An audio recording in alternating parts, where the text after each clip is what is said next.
In this video, we are going to talk about really the parks division. It is offering huge discounts with Disney World, Disneyland, DVC. It's everywhere. So what's going on with this? We're also going to talk about that Magic Key Club 33 style lounge that's opening soon over at California Adventure. And we're going to talk about this really interesting Chapek video on TikTok where he's walking through the parks texting. We have a lot to talk about today with my great panel up next.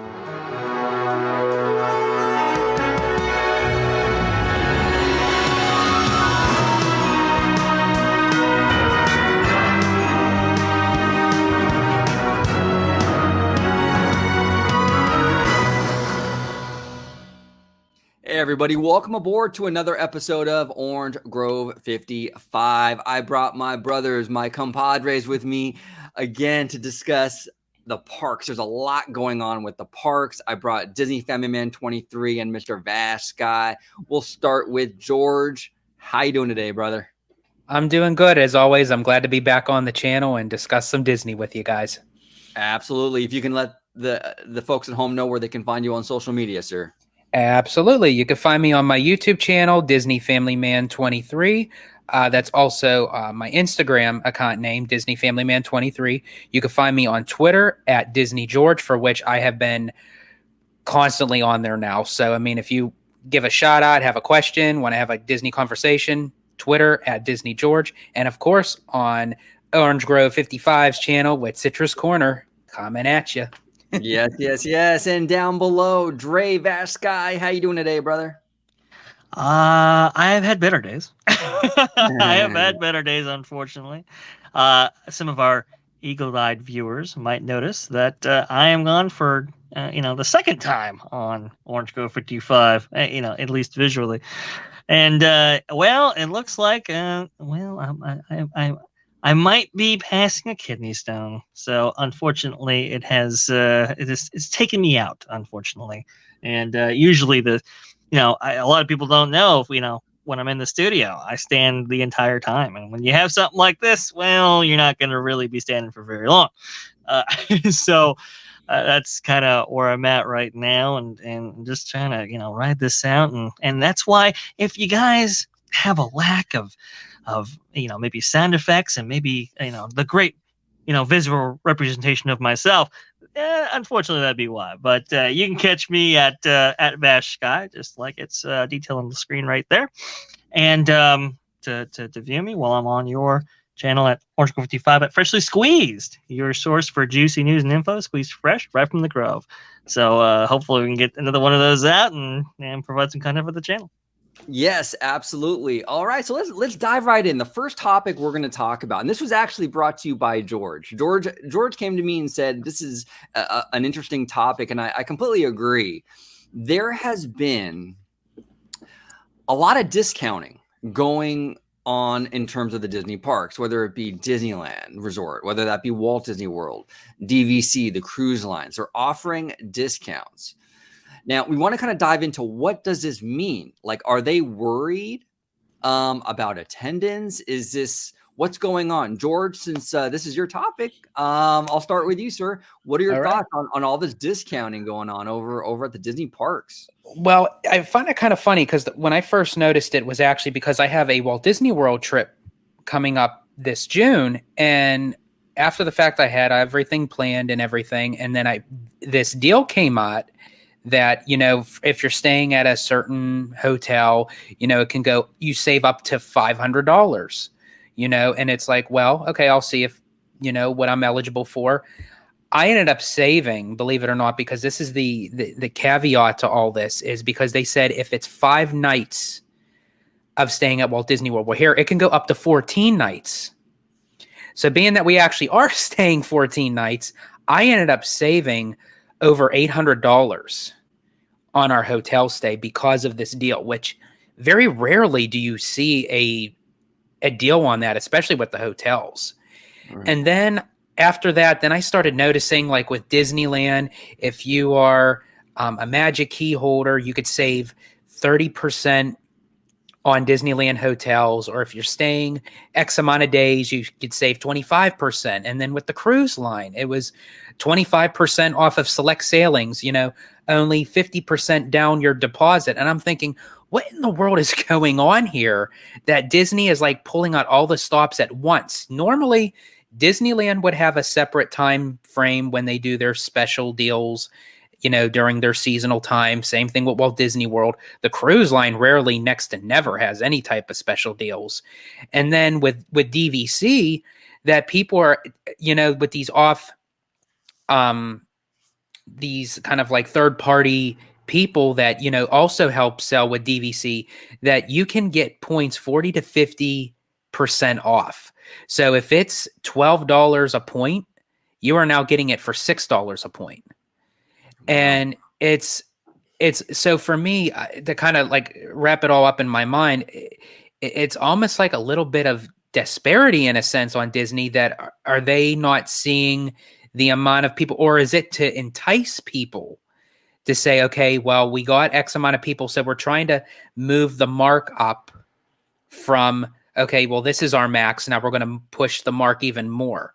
And I think that's probably what the case is, because now that entertainment is coming back, I believe February 11th, they're getting the, for Walt Disney World, the Frontierland Hoedown is coming back.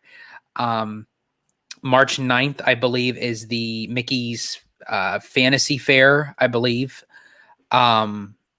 So entertainment's coming back. So that means they want more people in those turnstiles. So I guess I could look at it both ways, but I think I'm leaning more towards that. I think now that Disney had upped the number for the max amount of people in the parks. So now that they're trying to get people in there, they're saying, hey, there's a special deal. Because also that's during the summertime, I mind you, for Walt Disney World, which very rarely do they allow a high amount special like that during the summertime, because they know that's when people go anyway. Right. Well, the interesting thing to me, this is very fascinating to me, because we're seeing sort of a weird thing going on here, because it's kind of like mixed messages. And what I mean by that is, they're, like you mentioned, they're heavily discounting stuff right now across the board, all the different aspects of the park division, whether it be Disneyland, Florida, the cruises, are all being discounted. But then on the same note, they're still suspending, from what I understand, Magic Key people from buying new Magic Keys. Mm-hmm. And in Florida, I think they've suspended all sales of annual passes in Florida.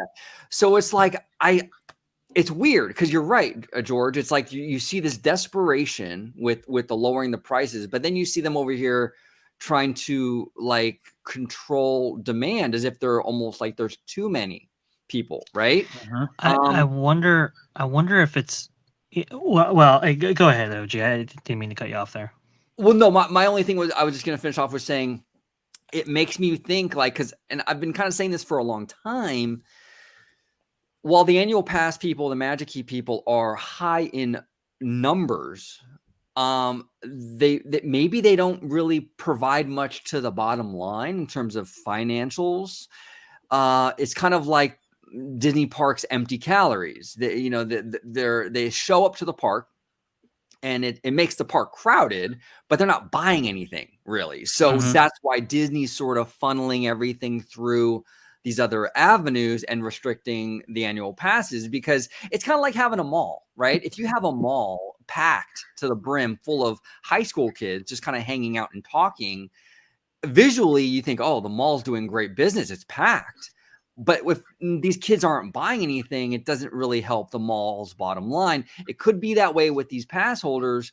Yeah, they make the parks crowded, but are they buying anything? And maybe that's why Disney doesn't necessarily want to encourage more of them. Go ahead, Dre. Just my thoughts on it, but go ahead. I mean, it's a very interesting. That's a very interesting thing there. I wonder if it's an incentivization to get. I mean, I think there's multiple things playing out here, right? I think for the summer comment that you had, George, where it was like, I'm getting a $800 discount, which is incredible, by the way. I mean, that's insane. That might be trying to get people locked in for the summer, trying to make sure that people actually actually go and get there because, I mean, we are seeing conditions so volatile right now. You just never know what the next, week or month is going to actually bring. So it might be a little bit of that. It's just very, very fascinating that you would have something like this during the summer. When you look at like I think that the Disney Cruise Line might be a little bit of that as well, especially with the volatility of that industry. But when you look at DVC, it's fascinating. Usually, the way you sold DVC was always on the next resort. And that's why they were constantly building DVC resorts, one after another, right? That way, with every single one of these that opens, you get so many DVC sales that you can that you get as to accompany that.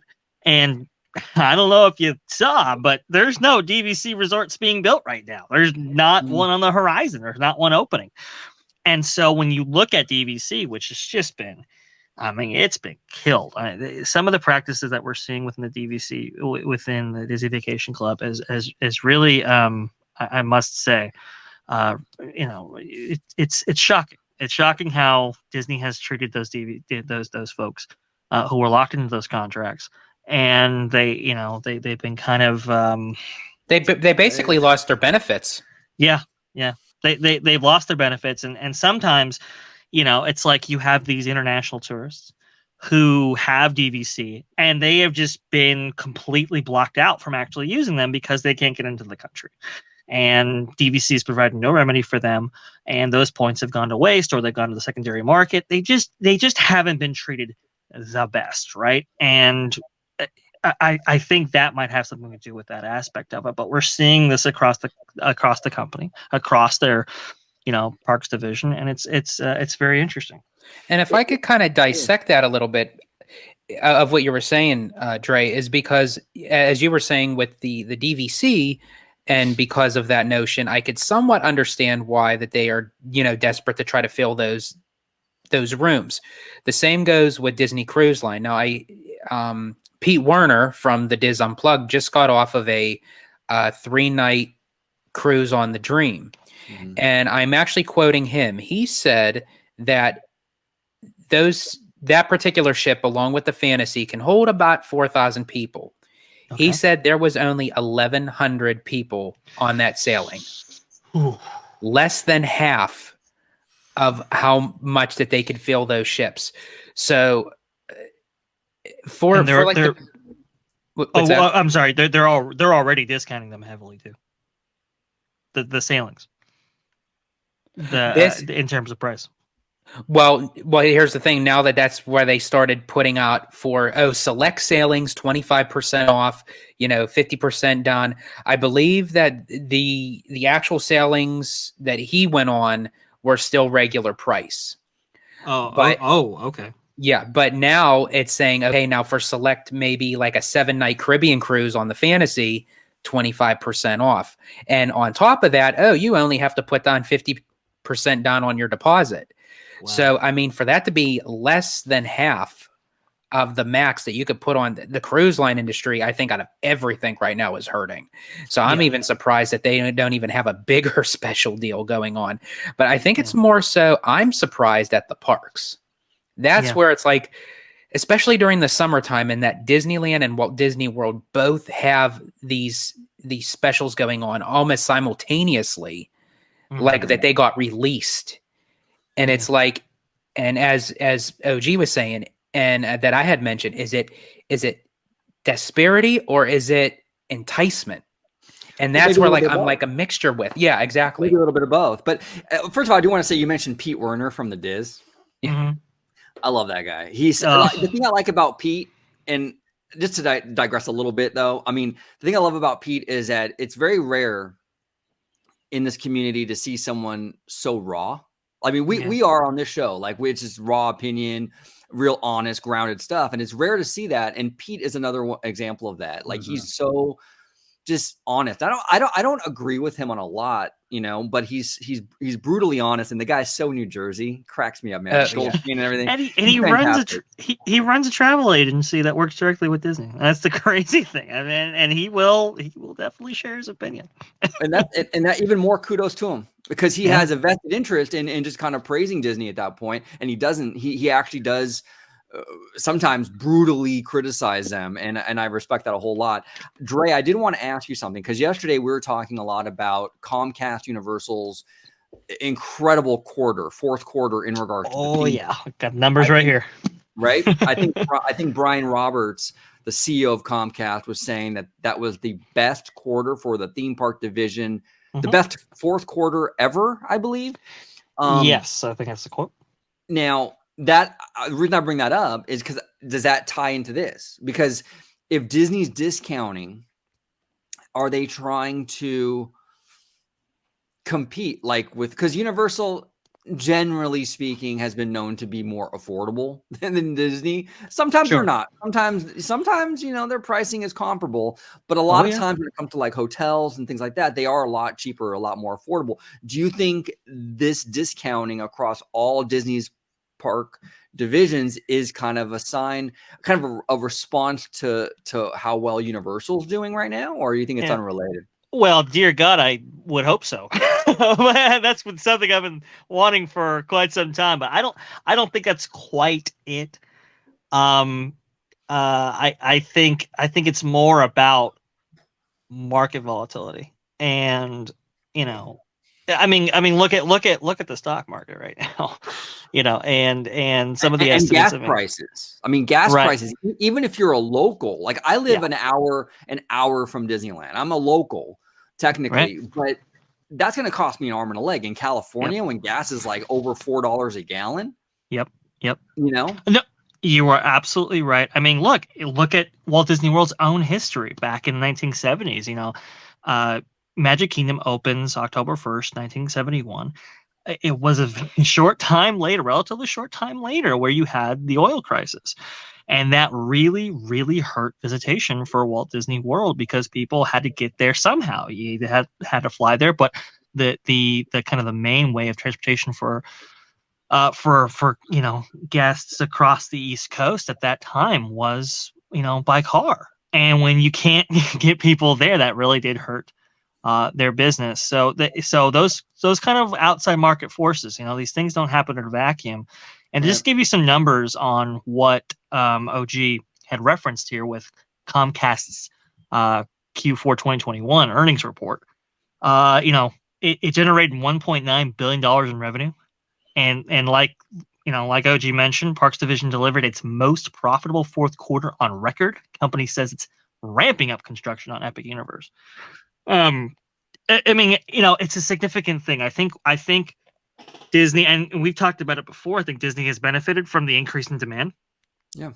And I think Universal has as well.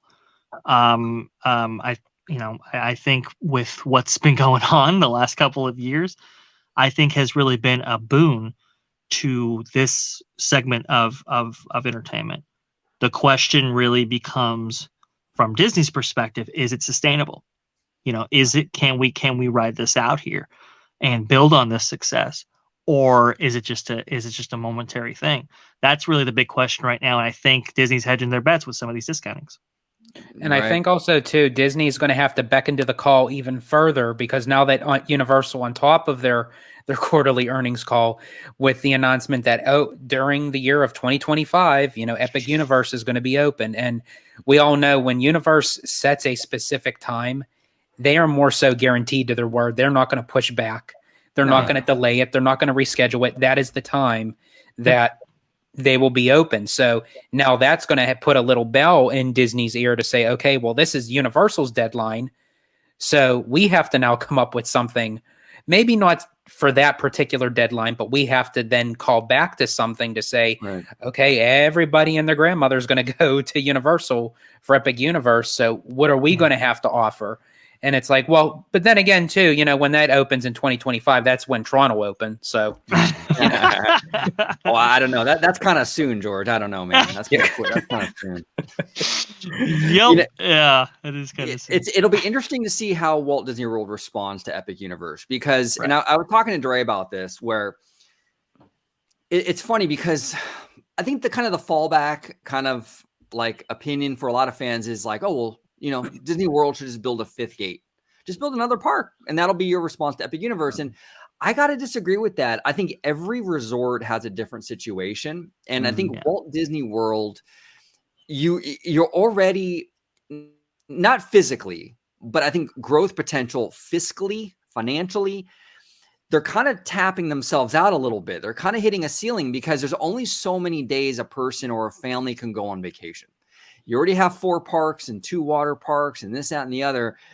Eventually, you're going to start cannibalizing yourself with more parks. If you add a 5th park, you're going to get to the point where families are going to have to make that decision. Well, do we really need to go to Hollywood Studios? Why don't we skip Hollywood? We'll do the other ones in the new park, and then that's going to start to become kind of the situation here. I think Disney World needs to find a way to respond to Epic Universe without building another park. They got to find some real headline grabbing thing that's big and bold, like a Galaxy's Edge kind of level announcement that can sort of compete with that. And I don't know what it could be. I really don't, but they need my analogy on what you just said, OG, is Universal Orlando needed another theme park to the same beck and call as Disneyland needs another gate.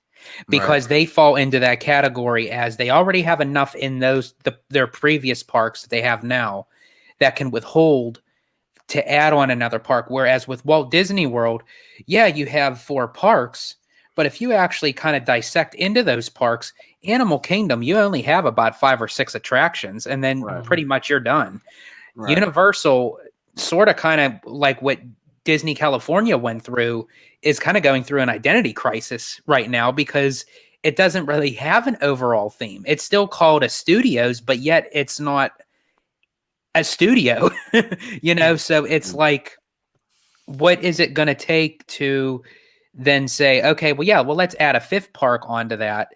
And then we'll add 5 attractions onto that. And it's like, okay, so I agree with you. I think honestly, to answer back to what Universal is doing with Epic Universe, I would say do a major park expansion either in a couple of the parks or maybe all 4. Maybe do like one expansion. I mean, Epcot's already going through a facelift right now, so that'll pretty much be done, but I mean, like maybe another major expansion at the studios or I would say more so the studios and Animal Kingdom, I think, would really need something more to kind of have a full day, sort of like how they do with Magic Kingdom. The company experienced this back in, I want to say the late 90s with the opening of Animal Kingdom, right? So, Animal Kingdom opens, and when it does, they do notice that kind of that kind of attrition from the other parks, as that kind of cannibalization where people, they just didn't have more days in their vacation time, or it was just, hey, you know what, we usually stay 2 days at Epcot. Let's take one of those days and just apply it to Animal Kingdom kind of thing. So, knowing that history, I mean, this is why when Paul Presser actually became the head of Parks and Resorts, and Islands of Adventure was coming out of the ground, it was like, well, how are we going to respond? What are we going to do here? And it's just like, no, let's just see, what happens, and if it turns out to be successful, then we'll go with Beastly Kingdom or something else. And sure enough, when it opened, Universal's marketing team was completely shit the bed, so to speak. And we got, Universal Escape or something, and people didn't understand that it was actually another park. They just thought it was like an expansion, and it just didn't move the needle at all. And that just gave Paul Presser just what he needed, and say, well, there's really nothing to respond to. And I think that's what Disney's going to apply here. I think they're going to take a wait and see approach, especially where they're at now. I mean, they are kind of at this kind of vulnerable state here. I mean, we're talking, it wasn't too long ago where they incurred not just a once in a century pandemic, but also, they spent $70 billion on Fox. I mean, you're talking about a huge amount of CapEx that, there's not a lot left to go around. Right, right. Yeah. And a lot of people, they like to, like the current situation, they like to blame Chapek, but a lot of this stuff that we're feeling right now is really residual stuff, residual decisions that Bob Iger made, the problems in China that they're having with the Marvel movies and what have you. Yep. The the acquisitions, the Fox $70 billion thing that they closed like literally right before the pandy hit. Now, obviously, Bob Iger had no idea that there would be a once in 100-year pandy, but like all this stuff led to where we are today. I mean, these are decisions that Bob Iger made that now Bob Chapek has to kind of deal with. And look, I understand Bob Chapek is not exactly the most when it comes to money, he's not like a free, like a loose spender.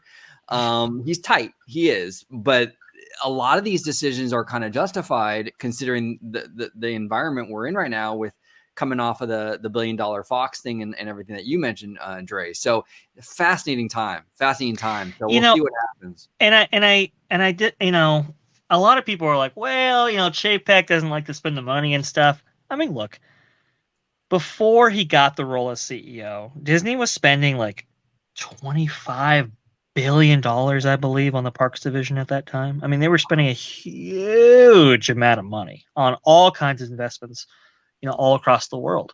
So this idea that, I know it's popular right now to hate on Chapek, and we will get to that, but understand, folks, like what's going on now, just like OG said, is not completely his fault. He is having to pick up a lot of pieces here. He's having to manage not just, logistical issues when it comes to consumer products, supply issues, supply chain issues, rapid inflation, but he's also having to deal with shortages in labor.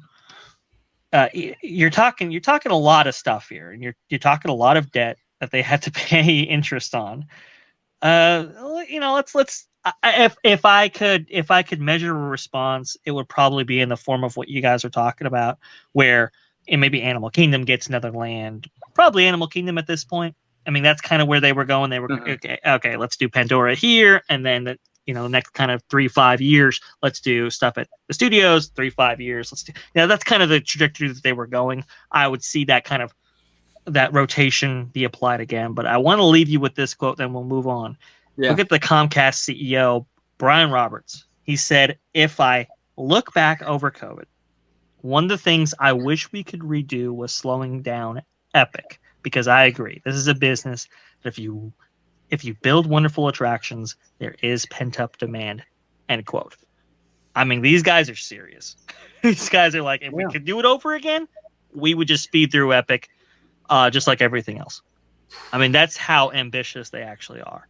So Comcast is a very ambitious company. I mean, it really is. I mean, we've seen what they do with telecom and things like that. They are aggressive, and I have no doubt they're in it to win it.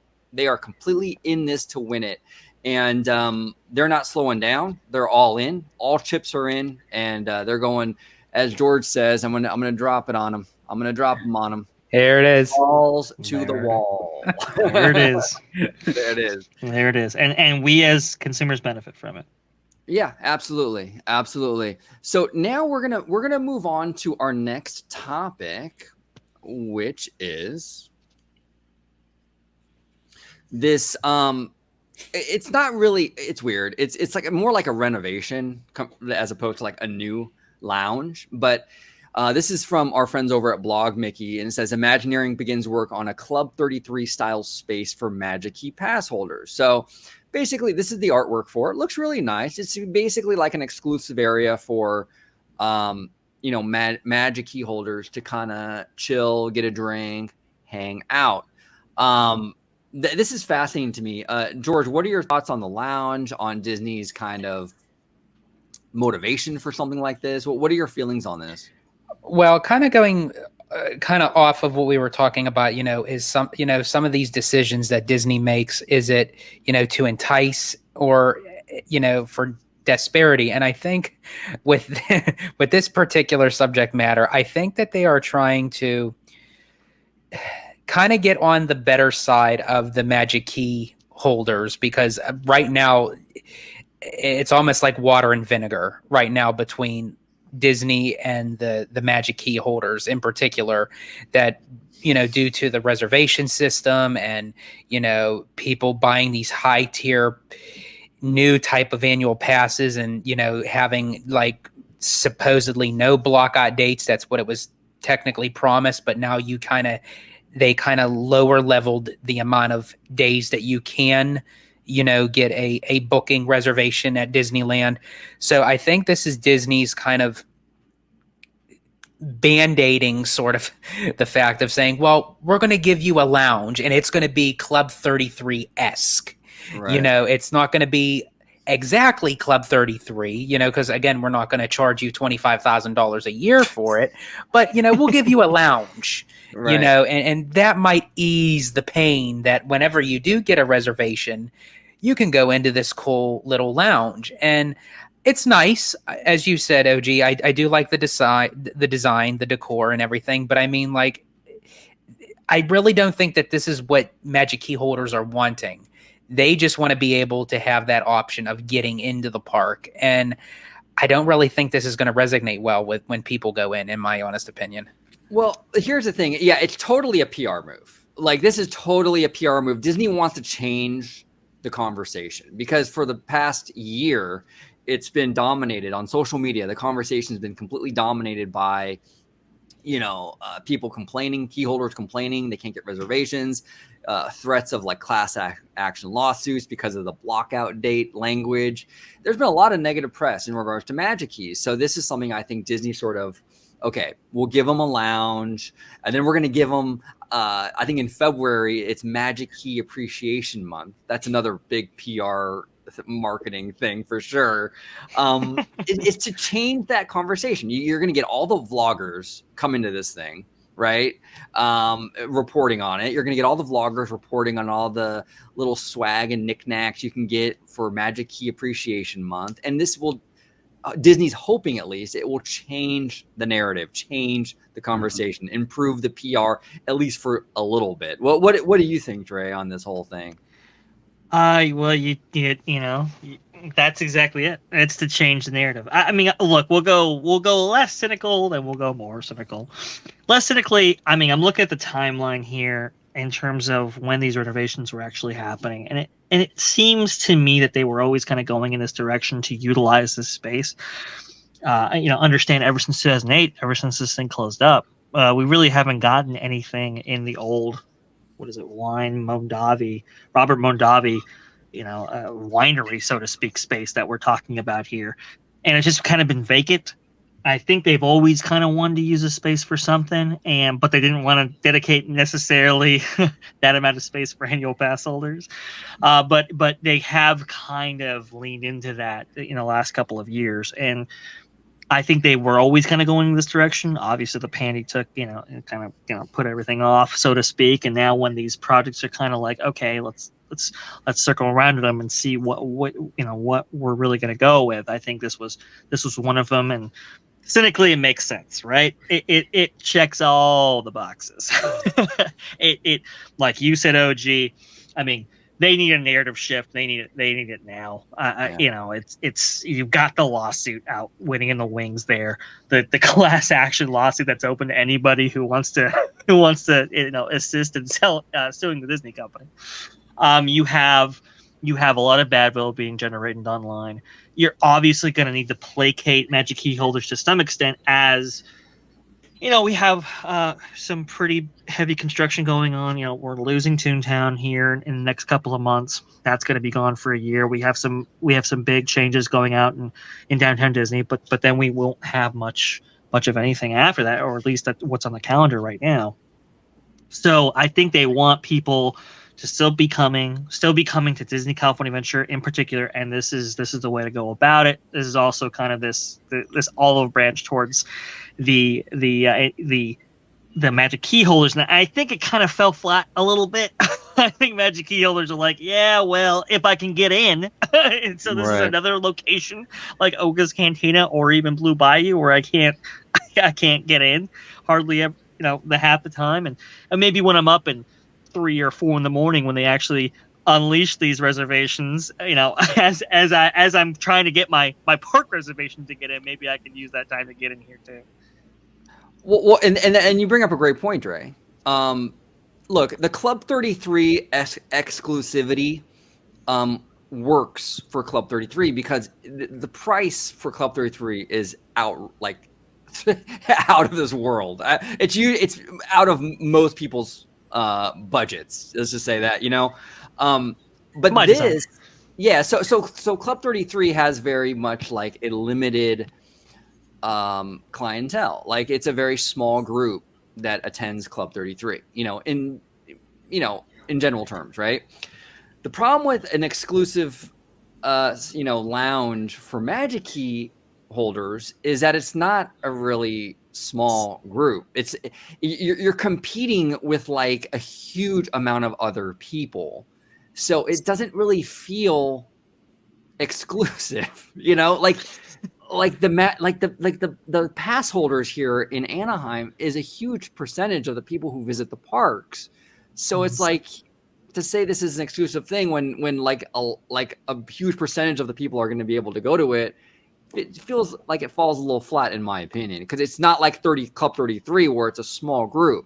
This is a massive group of people that are able to enter this thing. So it's like, it doesn't quite. It doesn't. I don't think it quite works out to the degree that maybe they thought. And I don't know. I mean, it looks nice. It looks nice. Yeah. It's well done. It's interesting that this blew up right now. I guess it was after the Orange County Register article went live, because I believe MiceJet had the scoop on this a couple weeks ago. Yeah. That's kind of interesting. But look, the art looks nice, and if you go to the Orange County Register article, they have a nice description of everything that they're doing. It is a nice gesture, right? And this is a space, they kind of allude to it, where you might have parade or nighttime spectacular, which, also looking at cynically, they might want to monetize that in the future separately. Maybe have an hours where it's a Magic Key only lounge, and then it's like, oh, this is also where you can have premium seating for these different things as well. Yeah. That's probably plays into that as well. I mean, it's like you said, this is kind of empty calories right. towards Magic Key holders. It is, and here's the thing too. Here's the thing. There's this big push. Like with stuff like this to kind of get on the good side of key holders. But do you notice one thing they're not doing and they're not budging on? The reservations. And because that's the number one thing that the key holders hate the most. That if they got rid of the reservation system, that would be the thing that would really go a long way, but they're not. See, that's interesting to me. They're not giving an inch on that reservation system. They'd rather like what George is saying, kind of do the Band-Aids. Here's your little 33 style lounge. Here's the appreciation months. You can get your key holder button and whatever. But they're not budging on the one thing that really matters the most to key holders, which is the reservation system, which is very, very telling. That's and maybe that's why they're calling it exclusive, because as you said, OG, the community in California is basically primarily annual pass holders. So for the 3 people that could actually get in that one day with a dream key, they're the ones that'll get into the lounge. Yeah. Yeah. It's interesting. Go ahead, Ray. I'm sorry. Well, yeah. I mean, it's they're not gonna. They're not gonna relent on that reservation system. They're gonna hold on to it for dear life, unless they have some severe operational issues, which they might be having in some respects. I mean, it's another story though. But I mean, Bob Chapek has made it very clear this is part of their strategy. This is part of their. I mean, look at Walt Disney World right now, right? Everybody's saying, wow, it's really busy for January, right? It's a lot. It's like, well, yeah, because they spread out that demand via their reservation system. You also have discounts and other things to incentivize visitation, but that's what it was designed to do, and it's doing that job well. Why get rid of it? Instead, you can pay, oh, I don't know, a couple $1 million on this, or however much this Right. project's going to be. Disney's pricing on that, and get them in there, and hopefully you don't have sour grapes. Yeah, exactly. And I think going forward, I think Disney's gonna.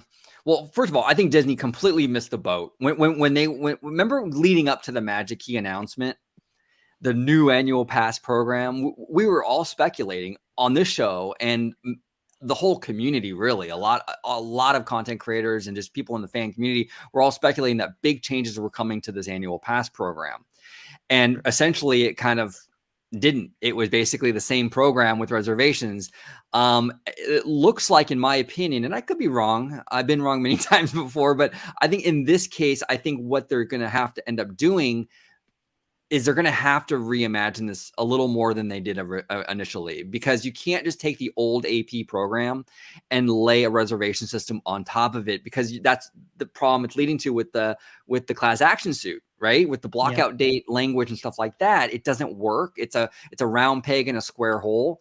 They're going to have to reimagine this program a little bit more, I think, to address some of these issues. I think we're going to see the removal of the blockout date language. I think they're going to have some other metric for measuring what it means to be a believe key or a dream key, and it will not be blockout dates. It'll be some other thing, like how many reservations you can hold at a time or something like that. Right. I think big changes. I think big changes are coming to this program. The class action and the complaints and everything, they're really going to have to rework the approach. They should have done this before. They did not rework it enough when it came back. They were way too what's the word for it? Safe, basically. They were laxed about it. Yeah.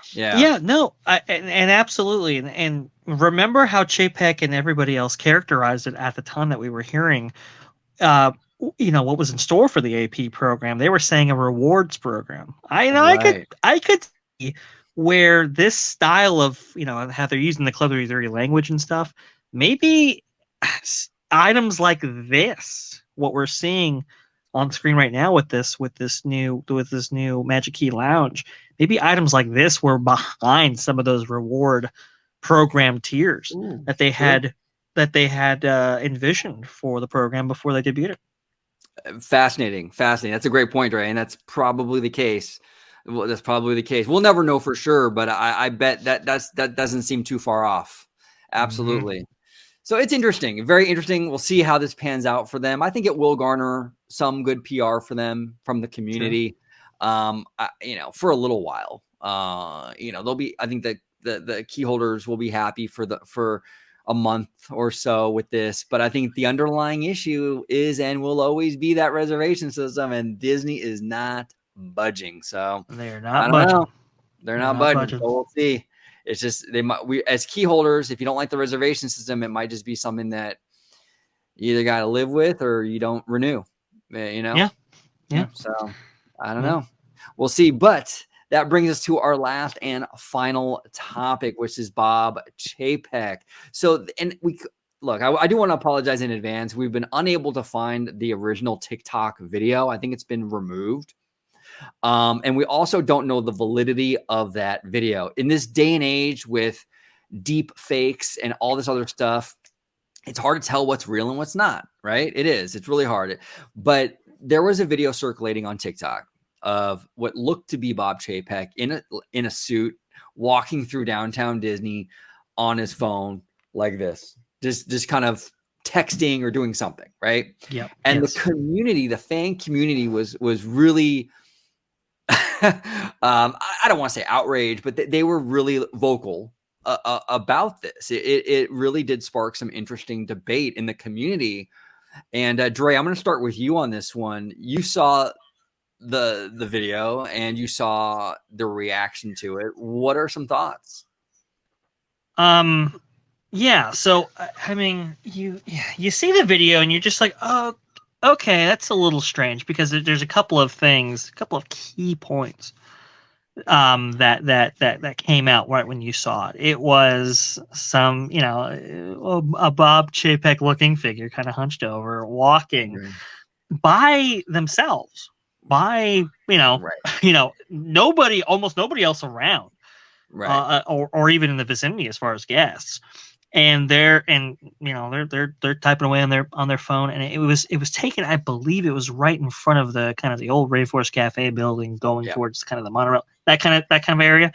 Yep. And it was quite interesting. It was quite fascinating to me because people were criticizing him for all sorts of things. Oh, he doesn't have a mask on. Oh, they were comparing him to cast members, and how cast members have a policy where if you're actively walking towards a location, that you not be on your phone at all, because not only are you part of the show, but it's also a safety concern and all that. And it was profound. It was profound, the reaction, because it was like, this is the CEO. Okay, if in fact this is Chapek, this is the CEO. This is not some hourly cast member providing show and is on stage, to provide that show to guests, to help them out in the system. This is the head of the company. And of course, somebody like that is going to be on their phone, because I'm sure there are a plethora of daily duties that you have to tend to, even though you might be in the middle of your job. And speaking of the job, this is the CEO walking through downtown Disney on stage with no handler, as far as we can see. This is something we never saw from previous CEOs. I mean, can you think of a time that Iger would be in this position, if it wasn't part of some event that was happening at any of these locations, or maybe some attraction opening or something? I mean, we never saw Bob Iger at the parks, if not for those reasons. Yeah, and Dre, that's a great point. And this is the double standard, kind of like the personality contest that I've talked about a lot in videos. When people see Damaro in the parks, they swoon. Oh my gosh, he's one of us. He's a fan. He's in the parks. He's rolling up his sleeves. Good old Damaro, right? And look, I'm not, like, I commend him for that. He should be doing that. That's fantastic. Yeah. But then fans see a video of Bob Chapek, what we think might be Bob Chapek. We can't confirm, but what we think might be Bob Chapek walking through the parks or downtown Disney. You would think, some intellectual honesty, people would be like, okay, we got to commend him for that. He's in the parks. He's boots on the ground, sleeves rolled up, ready to go, right? No, instead they're trashing him. Oh, look at he's texting while walking. And it's just, I don't know. And this is the thing. It's like, I hate it, because I don't want to be always there defending Bob Chapek. It's just when you see anytime, and it's not just Bob Chapek, it goes for anything. When the public paints anyone as a one-dimensional bad guy and wrong all the time, my antenna go up. And that's what we're seeing with Bob Chapek, and I'm not even a big fan. Look, I'm not a big fan of Kathleen Kennedy anymore. I used to early on. Lately, I'm just over it with all the behind the scenes drama. But it's the same kind of thing what we see with her, and it's that same thing where it's just constant, like, they can never do anything right kind of thing. And it becomes kind of white noise, in my opinion. It gets kind of old, I want to be able to criticize and praise somebody for what they do and don't do. And I don't want to just have this kind of like just automatic, like going on auto hate, whether it be Kennedy, whether it be Chapek, or anybody, So It's interesting, though, the different approaches. You're absolutely right, Dre. He's walking through the parks, and instead of giving him credit like they do Damaro, it's, he's texting and this, that, and the other. And it's fascinating. George, did you happen to see the... I did. And what did you think?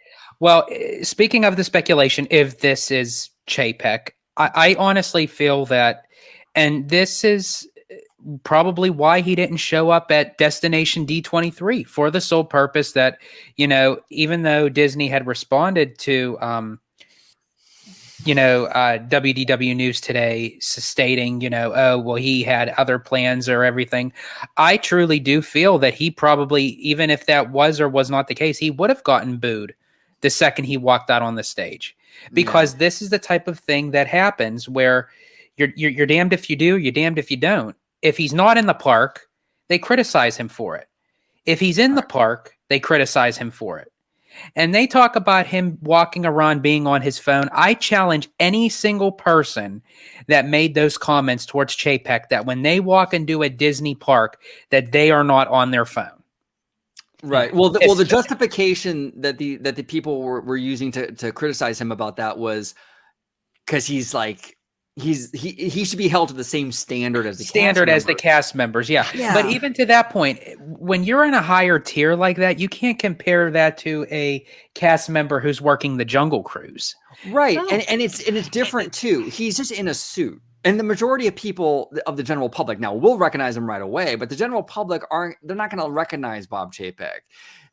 That's different than like the Adventureland cast member who's in full Jungle Cruise costuming, walking through the park on their phone. It's a completely apples and oranges situation. You know, he's not.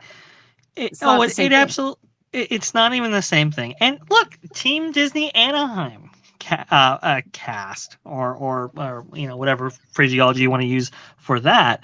We've seen Team Disney Anaheim go through there, and they act completely differently than cast members. And yet, it's Chapek walking through, and now it's like, oh, okay, let's start with the vitriol towards this guy. And it's like it's completely unfair.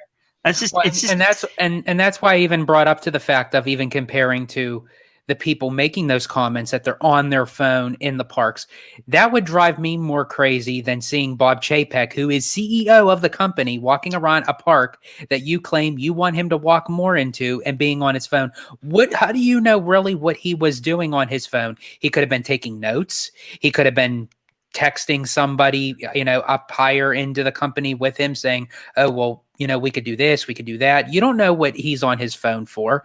Absolutely. And it's a hypocrisy that, again, I'd want Chapek to be on his phone walking around the parks, because that means he's actually doing something constructive as opposed to a guest being on the Tower of Terror, which drives me absolutely crazy. When they are on the Tower of Terror and they're on their phone, we go up and down the ride and they're still on their fucking phone after the ride is over. It's like, well, you can't do that shit on Mission Breakout. That thing is way too intense, dude. Man, I sat next to George on that ride in September, and I don't know, man. We were getting pretty close. I think your wife might have got a little jealous with that one. Yeah. I was almost in your lap, dude. Well, OG had to hang on to something, so Yeah. Yeah. Look, you're absolutely right. Go ahead. Absolutely right. Oh, sorry, OG. Go ahead. No. I was just go ahead. Absolutely, you first. Well, George, you're exactly right. I mean, look, we want executives to be walking through these parks. We absolutely do, because like Walt Disney used to say. I mean, he used to give the dictate to his Imagineers. Hey, look, if you're going to design for these parks, you got to walk through. You got to be parking in the same parking lot as the guests. You got to be going to the same turnstiles as the guests do. Don't go in the back and, ride your ride. You got to be waiting in line. You got to wait in the line for the popcorn. It's extremely important. And this is something I've called for, even on this show, for a long, long time now. It's extremely important that these executives walk through these parks. Yeah. Extremely important that they experience them like the guests. And we saw that with Chapek, or at least I think we did.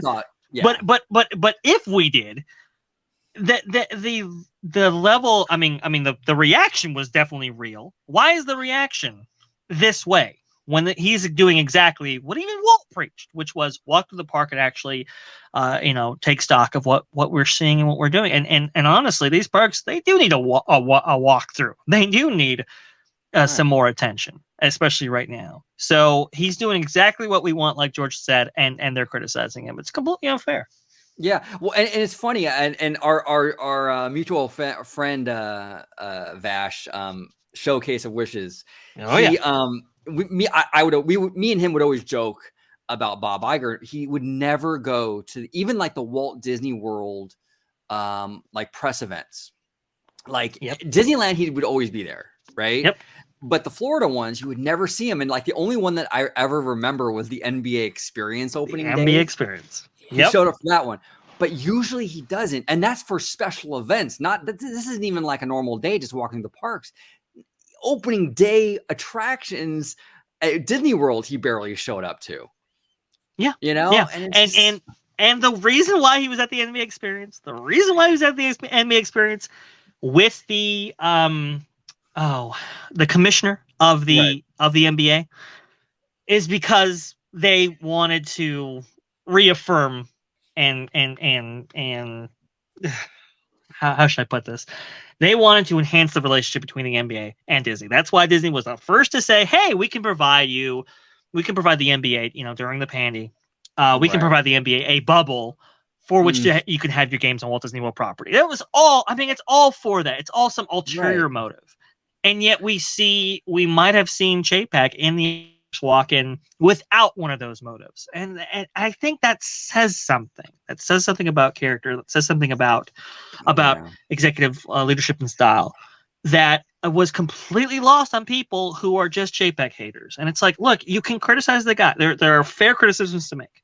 Yeah. There are fair things to criticize him over and to kind of voice your opinion in that way, right? But when you do good, when you do, when you do the things that you should be doing, I think there can be a little bit of carrot in the stick, because if you don't, you're just going to push them away and they're never going to listen to you about anything. Exactly. And that's the thing. And that's why I'm really like, I make a lot of videos and I express a lot of frustration with the fan community. And it's not because I dislike the fan community. I'm part of the fan community. I don't hate the fan community at all. The thing with me though, is that it's exactly what you said, Dre. If we don't start behaving differently, Disney will never listen to us. And we're already seeing that. Like in the Imagineering story on Disney Plus, Kim Irvine, in so many words, said that the fandom is nuts. They're absolutely like, we don't want that reputation. That doesn't help us if we really want to have, if we want to be, if we want to inspire positive change in the parks and want Disney to listen to us, we have to be taken seriously. It's really hard to be taken seriously when there's stuff like this going on. And I just want the fan community to do better so we can have better, can be a better tool for positive change, and a lot of times it's just we fall flat. And it's a lot of time, look, you're always going to be more hard on your family than a complete stranger, and that's why I'm more hard on fans, because it's our family. I want us to do better. That's it. And I'm going to stick to my prediction for the D23 Expo. I just have a funny feeling that if and when Bob Chapek does come out on the stage, tomorrow's going to be right there by his side. Right. And I was just going to say, George, the reason why Chapek didn't show up to D23 Expo, I do agree. To D23, Destination D23. Sorry. Do apologize. The reason why he didn't show up to that was for the reasons that you said, that he was going to get booed and stuff like that. But look, imagine Chapek saying churros are back. It doesn't have quite the same zing to it, right? I think he understood. He looked at the itinerary for Destination D23, understood that there's really not that, there's no big announcements coming out of here, right? I think when he makes a reappearance, I think he wants to be attached to something that's a big, substantial, kind of announcement for something new for the park, something to kind of give the fans back and say, hey, look, we are in your corner. We're looking at you. We're hearing you, and this is going to be a good thing for you guys. I think he wants to be attached to that kind of messaging than just churros are back. So that might explain. Can you imagine the uproar if it was Chapek that was part of that Star Cruiser video doing Asteroids 2.0? Oh, yeah. See, that's why, and that's why, Dre, what you're saying is so spot on. He has to be very careful. With his appearances, because you go in there and you fall. He's already got a public relations problem, a PR problem, and not everyone is as open-minded as we are. I mean, there are people automatically go into this saying, "I want to hate him," So he has to deliver. When he shows up, he has to deliver. And I stand by what I said. He also has to make fun of himself a little bit and become a little more human. Don't be so defensive. Get off the script. like I said before, I'm sure his family can attest that he's a fun guy, or he's got good jokes, or I'm sure there's a lot about him as a person that's fantastic. Let that shine, let that come through to your fans. Get off the script, and that's one of the big reasons why I don't do scripts here on my channel. I'd rather mispronounce something or make a verbal gaffe or glip, whatever, than have a script, because I just want to be genuine. I don't want to be so polished. And I think that with Chapek, it should be the exact same thing. Get on stage, get off the script, be a human being, make fun of yourself, and I think that'll go a long way. And I'm going to actually go right off of what you're saying, OG. So I'm going to take this to a little bit of balls to the wall here. So here we go. Hold on. Let me drop it on you. There we go.